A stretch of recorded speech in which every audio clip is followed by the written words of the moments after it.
I had 3 pets pampered and impossibly sleek. My rich friend was obsessed with them, always joking. Your little darlings are so gorgeous and well-behaved. Why don't you just sell them to me? Name your price. I never took her seriously, but then the floating text appeared above her head. When is this cannon fodder going to die? If you can't care for them, don't keep them. Our male leads are starving on her cheap food. It's heartbreaking. They wouldn't even bother with her if they didn't need her for their transformation. Soon.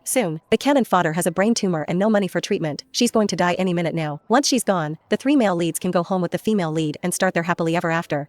Right before she dies, the cannon fodder will beg the female lead to take them. Little does she know, the male leads are intentionally letting her die. They've been waiting for this day. Looking at the 3 creatures, the ones currently purring and charming my friend, a cold rage settled in my stomach. You know what? I will. I heard myself say, the words tight and sharp. 10,000 apiece. Take your pick. The living room went silent. The smile froze on my friend Zara's face. The calico cat, Apollo, the one who was the master of affection, stopped rubbing his cheek against her chin. The small, black snake, Styx, unwrapped from her neck and raised its head. Even Gizmo, the poky little hedgehog on the adjacent sofa, stopped grooming his paws. All their eyes were suddenly fixed on me. The bullet screen above my head erupted like a lake hit by a boulder. What did I just hear? 10,000 apiece? How dare this dead cannon fodder set such a price? Holy crap, the wicked cannon fodder reveals her true colors. Just a second ago she was acting like a doting owner. She must be desperate for cash. Is she trying to swindle our sweet female lead? I knew it. She only kept pets to curry favor with Zara. What a manipulative BTCH, asterisk. Zara was the first to recover. She looked awkwardly from the pets in her arms to me. Elena, what are you talking about? I was just kidding, she said, her tone laced with embarrassment. Aren't they your absolute treasures? How could you sell them to me? I kept a relaxed, almost weary smile on my face, pretending not to see the text attacking me. They are my treasures, Zara, but reality is a factor now. I sighed, managing to sound genuinely distressed. You know, I lost my job recently, and nothing solid has come up. To be honest, I can barely afford it anymore. I met Zara's eyes, making my gaze sincere. They'd probably be happier with you. Anyway, look, the fancy cat tree, the organic mice, Gizmo's climate-controlled habitat. Didn't you buy most of that for them? Instead of scraping by with me, they'll actually have a good life if they go home with you. Zara opened her mouth to speak, but I cut her off. I'm really in a bind right now. If you truly love them, and you're willing to help me out, 10,000 each. Anyone you want. Think of it as bailing me out. Please? Zara fell silent. The bullet screen raged again. Female lead, darling, don't believe her. She's exploiting your kindness. A bind? LOL. You have a fatal illness that money can't fix anyway. Jinx. Male leads, bite her. This black-hearted woman doesn't deserve to be your owner. Zara hesitated, finally biting her lip. Okay, maybe I'll just take one for now. I wouldn't want you to be completely alone. I was practically itching for her to take all 3 and save me the trouble. They were ungrateful vipers, and they needed to be gone. Sold. All of them, but I knew a sudden change in attitude would arouse suspicion. One step at a time. Fine, whatever you think is best. Go ahead and choose. Take whichever one you bonded with most. Zara knelt down, still holding Apollo the calico. She peered at the little black snake and the hedgehog that had scooted closer. Styx seemed to sense something was off. He raised his head higher, turning slightly toward Zara. His tongue flickered out quickly. Gizmo the hedgehog shifted his tiny paws, his black bead eyes fixed on her. That's when Apollo, the cat in Zara's arms, made his move. He let out a soft, sweet meow, then rubbed his velvety head frantically against Zara's chin. His tail stood straight up, the tip